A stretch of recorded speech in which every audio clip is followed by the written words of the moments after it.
दोस्तों, अगर आप नई गाड़ी लेने की सोच रहे हैं और कंफ्यूज्ड हैं कि आपको ईवी पे जाना है या पेट्रोल डीजल पे जाना है, फ्यूचर इज इलेक्ट्रिक ऐसा बोला जा रहा है, तो क्या ईवी पे जाना एक स्मार्ट ऑप्शन है या स्टिल अभी राइट टाइम नहीं है? अभी आपको पेट्रोल और डीजल कार ही चूज करनी है। इस वीडियो को अगर आप एंड तक देखेंगे तो आपको आज ना एक अच्छा खासा आइडिया मिल जाएगा और आप एक वेल इन्फॉर्म्ड डिसीजन ले पाएंगे। So hey guys and welcome to the channel. This is Abhishek and you are watching Munda top notch. तो दोस्तों, शुरू करते हैं एक और धमाकेदार वीडियो को। चलांगे मुंडा टॉप नॉच और गाड़ी दा क्रेज नी वे पहाड़ों दे राह ते feel the drive knee way.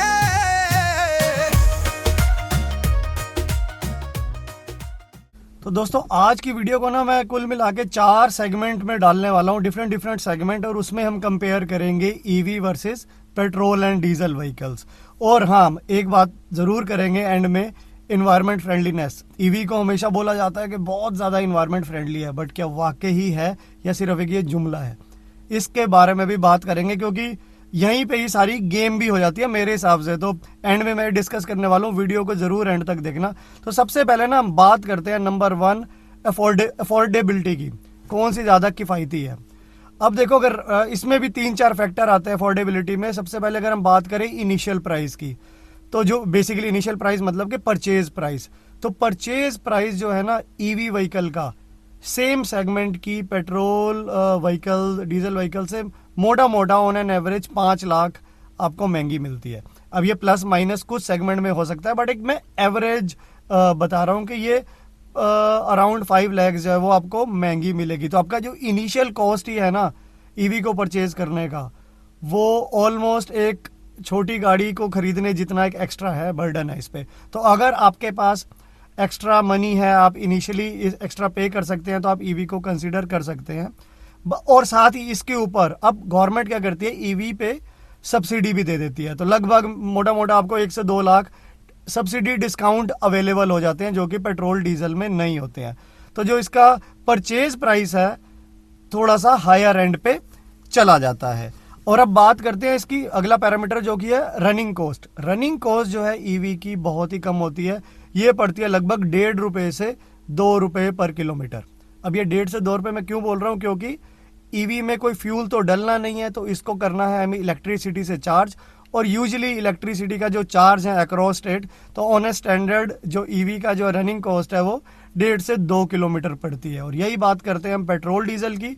It varies from 6 to 12 kilometre. जैसे कुछ डीजल व्हीकल है मोर देन 20 एवरेज भी दे देती है, आजकल पेट्रोल व्हीकल्स भी दे देते हैं। तो 6 रुपए पर किलोमीटर से 12 तक ये प्लस माइनस में वेरी करता है। तो जो इसकी रनिंग कॉस्ट जो है वो ईवी की कम है, लेकिन इनिशियल परचेज प्राइस जो है वो जो है ज़्यादा है। अब इसी में अफोर्डेबिलिटी में थर्ड पैरामीटर जो आता है वो आ जाता है मेंटेनेंस कॉस्ट की। ईवी कार जो है वेरी लो मेंटेनेंस है। इनमें कोई भी आपको regular service, clutch oil, gear oil, engine oil, ये सब का तामझाम नहीं करना पड़ता। वही पेट्रोल डीजल व्हीकल को आपको पीरियोडिकली सर्विस कराना पड़ता है। तो इन लॉन्ग रन जो है पेट्रोल डीजल जो है वो महंगे पड़ते हैं, पर खरीदने में सस्ते हैं। बट क्योंकि इनका रनिंग पर रनिंग किलोमीटर में आपको प्राइस ज़्यादा देना है, मेंटेनेंस कॉस्ट ज़्यादा देनी है, तो ओवरऑल उसमें वो महंगे पड़ते हैं। इसमें अब आखिरी पॉइंट ऐड करते हैं अफोर्डेबिलिटी में, इंजन लाइफ। बहुत इंपॉर्टेंट पॉइंट है।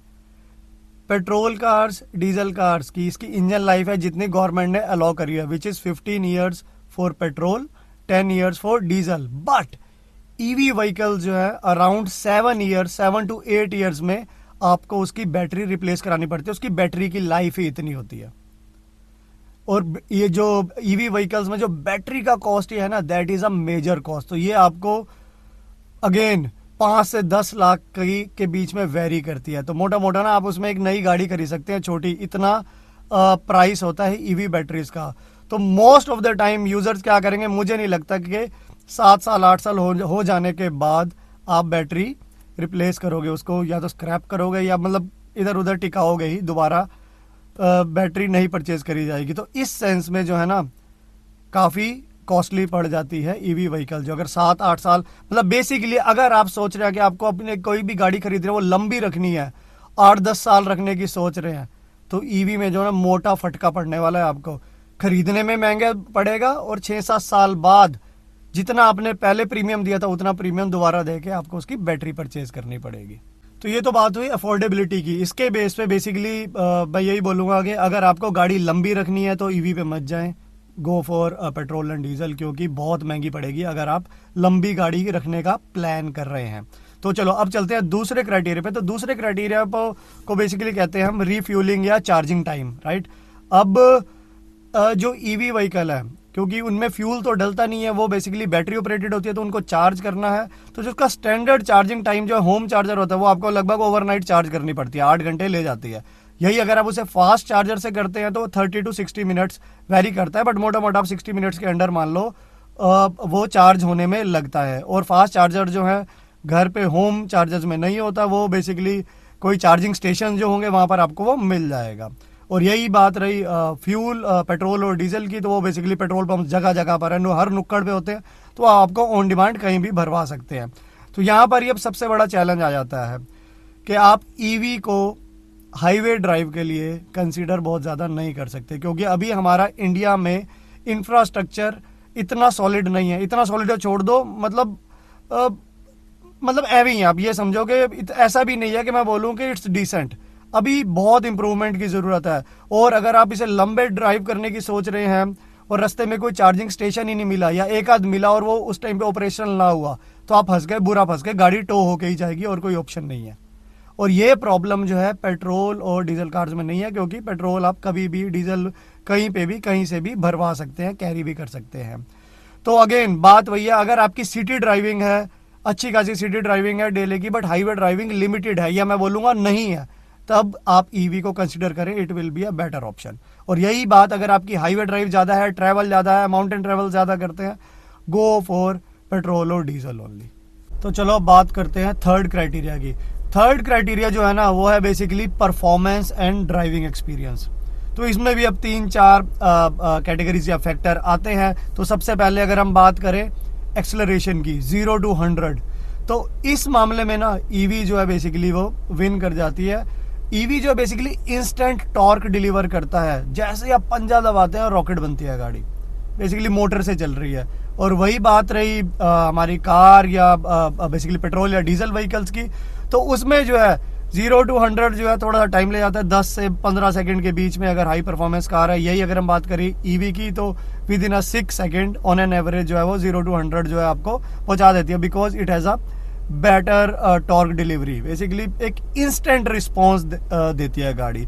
और यही बात करें इसमें अब टॉप स्पीड की, तो टॉप स्पीड जो है दोनों में ही हाई होती है। यूजुअली ईवी व्हीकल्स में थोड़ी सी उसे लो एंड पे रखी जाती है, क्योंकि वो इंस्टेंट टॉर्क देता है, तो कहीं पे उसको रोक लगाना जरूरी है। तो यूजुअली वो 150 to 180 के अराउंड जो है उसको ईवी व्हीकल्स में जो है स्टॉपेज लगाई जाती है, मोस्ट ऑफ दी व्हीकल्स में। कईयों में इसको एक्सटेंड भी किया जाता है जो स्पोर्ट्स ओरिएंटेड ईवी व्हीकल्स है। और यही बात रही हमारी पेट्रोल और डीजल की, तो यूजुअली ये 250 280 वहाँ तक भी जाते हैं, क्योंकि बेसिकली जब जैसे जैसे आप पंजा दबा रहे हैं तो जो टॉर्क डिलीवरी है वो एक लीनियर एंड पे आती है, वो इंस्टेंट नहीं आती है, तो इसलिए वहाँ पर एक बेटर स्पीड जो है वो रखी जाती है। अब बात करते हैं इसकी थर्ड पैरामीटर की, जो कि है हाईवे परफॉर्मेंस। अगेन पिछले पॉइंट से लिंक्ड है। हाईवे परफॉर्मेंस में जो है थोड़ा सा स्ट्रगल करती है ईवी, क्योंकि यार बिकॉज इसकी लिमिटेड रेंज है, 300 किलोमीटर रेंज है, 400 किलोमीटर रेंज। अगर आपको ज़्यादा चलानी है तो आपकी डिपेंडेबिलिटी हो जाती है इंफ्रास्ट्रक्चर पे, चार्जिंग स्टेशन अवेलेबल होने चाहिए। ये प्रॉब्लम जो है पेट्रोल डीजल में नहीं आती है। अब बात करें इंजन रिफाइनमेंट और स्मूथनेस की, वो मज़ा आपको ईवी में आएगा। ईवी में basically no noise, all electricity, all motor, पंजा दबा रहे हैं, गाड़ी भाग रही है, जैसा आप चाह रहे हैं वैसा रिस्पॉन्स दे रही है। वही पेट्रोल डीजल व्हीकल्स में इंजन नॉइस भी आएगी, वाइब्रेशंस भी होगी। अब ये सब्जेक्टिव हो सकता है, क्योंकि अगर मेरे जैसा बंदा होगा तो वो इंजन नॉइस को पसंद करेगा, वाइब्रेशन पसंद करेगा, क्योंकि यार ये इंजन की कैरेक्टरिस्टिक्स है, हमें टाइम लगेगा ईवी को एक्सेप्ट करने में। But again if you are a new driver, you are a performance oriented car enthusiast, तो आपको ईवी चलाने में बहुत ही ज़्यादा मज़ा आने वाला है। तो अगेन इस फैक्टर से, ड्राइवेबिलिटी और परफॉर्मेंस के फैक्टर से ईवी में जो है वो एज है पेट्रोल और डीजल व्हीकल के लिए के मुकाबले। तो इसमें एज है, तो इस मामले में आप इनको कंसिडर कर सकते हैं। चलो लास्ट क्राइटेरिया की बात करते हैं, बहुत ही इंटरेस्टिंग है ये, इसी की आप मुझे पता है वेट कर रहे हो। इन्वायरमेंटल इम्पैक्ट, क्या ईवी व्हीकल्स रियली ग्रीन है? जो बोला जाता है कि बिल्कुल भी इन्वायरमेंट को डैमेज नहीं करते, इन्वायरमेंट फ्रेंडली हैं, क्या ये ट्रू है? अब यहीं पे ही ना सारी गेम है। ईवी व्हीकल्स को इस तरह से प्रोजेक्ट किया जा रहा है बेसिकली कि दे आर टोटली ग्रीन, इनके आते ही पोल्यूशन खत्म, एक तरह से बेसिकली पोल्यूशन होना ही बंद हो जाएगा। बट ऐसा नहीं है, ध्यान से समझना। तो चलो सबसे पहले बात करते हैं टेल पाइप एमिशन की। बेसिकली जो गाड़ी जो है वो कितना पोल्यूशन प्रोड्यूस कर रही है, पीछे साइलेंसर भी लगा होता है, धुआं भी निकलता है, पेट्रोल डीजल व्हीकल्स में बेसिकली पोल्यूटेंट्स निकलते हैं। तो सब टेल पाइप एमिशन, इसमें जो है ना ईवी जो है पूरा ग्रीन चेक मार्क है, मतलब क्योंकि जीरो एमिशन है। आपका जो लोकल एमिशन है EV vehicle say that is zero. जब आपके पास आपने गाड़ी एक बार परचेज कर ली ईवी व्हीकल, अब आप उसको चला रहे हैं तो वो पोल्यूशन नहीं कर रही है। और यही बात रही पेट्रोल और डीजल व्हीकल की, तो जब आप सड़क पे उसे चला रहे हैं तो बेसिकली वो CO2 और NOx प्रोड्यूस कर रहा है, इन्वायरमेंट में डाल रहा है और वो पोल्यूशन जो है वो कर रही है। तो लोकल पोल्यूशन जो है वो पेट्रोल और डीजल व्हीकल करती है। लोकल पोल्यूशन मतलब जो रनिंग, जब जैसे कार चल रही है तो पोल्यूशन कर रही है, बट ईवी नहीं कर रही है। बस यहीं पे ही सारा गेम है, इसी को ही फोकस किया जा रहा है कि it's a zero basically polluting vehicle EVs जो है। लेकिन इसके बारे में अब कोई बात नहीं करता। प्रोडक्शन किस चीज की? ईवी बैटरीज की। जो लिथियम बैटरीज है उसकी प्रोडक्शन में लिथियम की जो माइनिंग करी जाती है वो बहुत ज्यादा इन्वायरमेंट डैमेज करती है, बहुत ज्यादा इन्वायरमेंट पोल्यूशन करती है। कैसे करती है इसके लिए आप बोलोगे तो मैं एक सेपरेट वीडियो बना दूंगा क्योंकि बहुत टेक्निकल हो जाएगा, बट आप यह गूगल कर लेना कि जो लिथियम की माइनिंग जो है इन्वायरमेंट डैमेज करती है, सॉइल डैमेज करती है, पानी में जाएगी, पानी को कॉन्टेमिनेट करेगी। वही पेट्रोल डीजल जो है मिनिमल माइनिंग की उसमें जरूरत होती है। इसमें तीसरी चीज energy burn, indirect pollution. EV vehicle जो है इनडायरेक्ट पोल्यूशन भी करता है। और वो कैसे करता है? अगर आप अपने ईवी व्हीकल को चार्ज करने के लिए कोई कोल बेस्ड सोर्स ले रहे हैं, डीजल बेस्ड जनरेटर यूज कर रहे हैं, या कोई भी ऐसा सोर्स यूज कर रहे हैं अदर देन इलेक्ट्रिसिटी जो कि पोल्यूशन कर रहा है। अब आपके मोबाइल, ईवी के मोबाइल चार्जिंग डॉक्स आ गए, आप गाड़ी जाती है आपके घर में आके चार्ज कर जाते हैं, फास्ट चार्ज। कैसे चल रहा है वो? बहुत सारे जो है डीजल से चल रहे हैं, समझ रहे हो? तो इनडायरेक्ट पोल्यूशन जो है वो ईवी व्हीकल करता है अगर उसका सोर्स जो है वो पोल्यूटिंग है। वही बात हम बात करते हैं पेट्रोल और डीजल की, तो वो डायरेक्ट पोल्यूशन करते हैं। जैसे जैसे फ्यूल आपका बर्न होता है गाड़ी में तो वो CO2 और NOx पोल्यूट करते हैं। रिसाइकलिंग,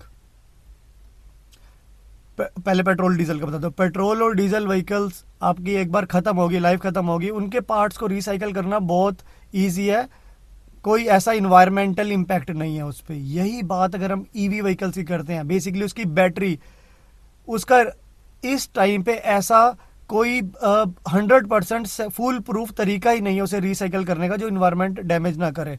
सबसे बड़ा खतरा है इन्वायरमेंट को लिथियम बैटरीज की रिसाइकलिंग से।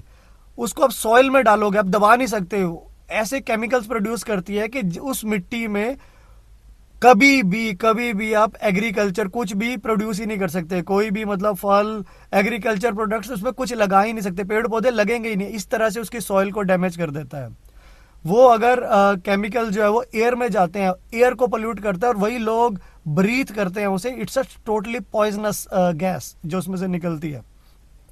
पानी में उसे डाल देते हैं तो पानी को कॉन्टेमिनेट करता है। जितने भी हमारी एक्वेरियम लाइफ है, फिशेज है, दैट कैन डाई। इतनी हार्मफुल है वो।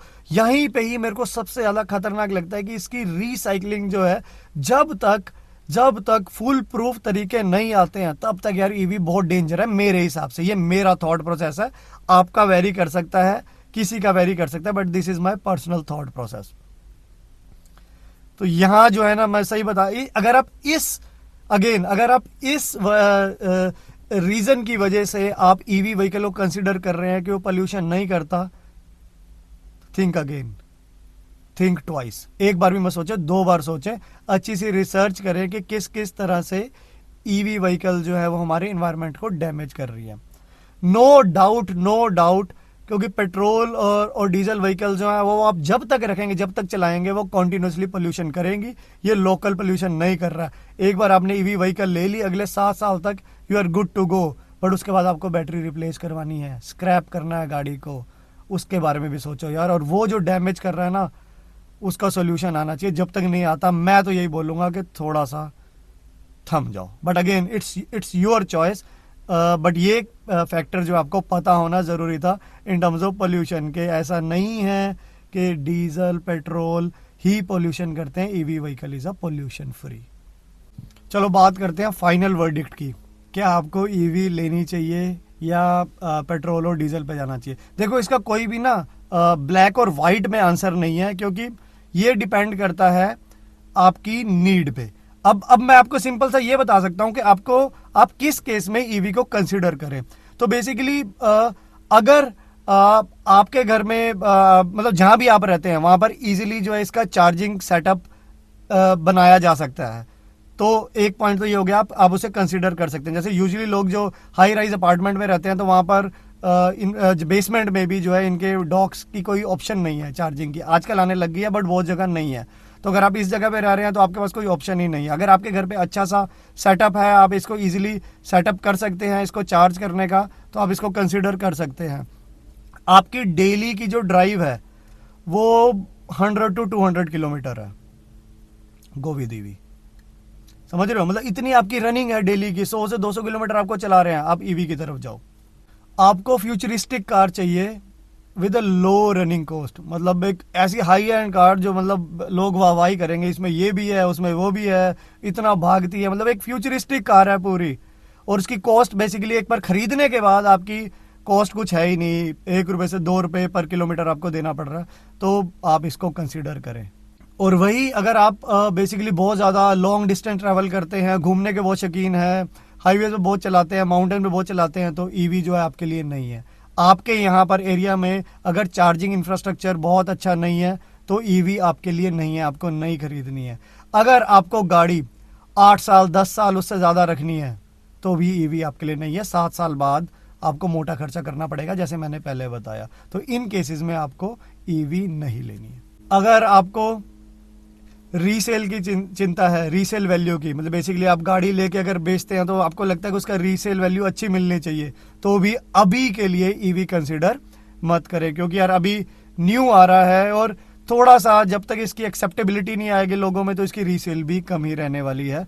जब इंफ्रास्ट्रक्चर हमारा बहुत अच्छा हो जाएगा, बहुत लोगों के पास ईवी आ जाएगी, तो और इसकी बैटरी लाइफ भी जो है वो 7 ईयर से इंक्रीज हो जाएगी, तो इसकी रीसेल वैल्यू भी इंक्रीज हो जाएगी। बट अगर रीसेल वैल्यू भी आपका क्राइटेरिया है तो ईवी को कंसिडर मत करें। अब पेट्रोल और डीजल को कंसिडर करना है, कब करना है? सिंपल, इसके अपोजिट पॉइंट्स। हाईवे पे आप ज़्यादा चलाते हैं, घूमने के ज़्यादा शौकीन है, चार्जिंग इंफ्रास्ट्रक्चर जो है आपका यहाँ पर इतना अच्छा नहीं है, आप जो है बेसिकली इंजन को पसंद करते हैं, इंजन नॉइस, वाइब्रेशन, उस तरह के अगर आप हैं तो ईवी व्हीकल आपके लिए नहीं। आप थोड़े अगर ओल्ड स्कूल है तो ईवी व्हीकल आपके लिए नहीं है। ओल्ड स्कूल होना बहुत अच्छी बात है वैसे कार एंथुसियास्ट के लिए। तो दोस्तों, चॉइस इज यूअर्स। आप ईवी पे जाते हो या पेट्रोल और डीजल पे जाते हो, बट एक बात है कि the future is electric. Future जो है वो इलेक्ट्रिक ही है। तो चलो इसी बात के साथ आज की वीडियो को मैं यहीं पे एंड करता हूँ। आई होप आपको आज की वीडियो अच्छी लगी होगी। अगर वीडियो अच्छी लगी है तो करना क्या है, वीडियो को कर देना है थम्स अप, चैनल पे नए हो तो चैनल को कर लेना सब्सक्राइब, और इस वीडियो को शेयर कर देना अपने फ्रेंड्स एंड फैमिली से। तो दोस्तों, अब मैं आपको मिलता हूँ एक अगली इन्फॉर्मेटिव वीडियो में। Till then, it's your friend Munda top notch signing off. Happy riding and have a safe journey for travelling guys. जय हिंद, जय भारत।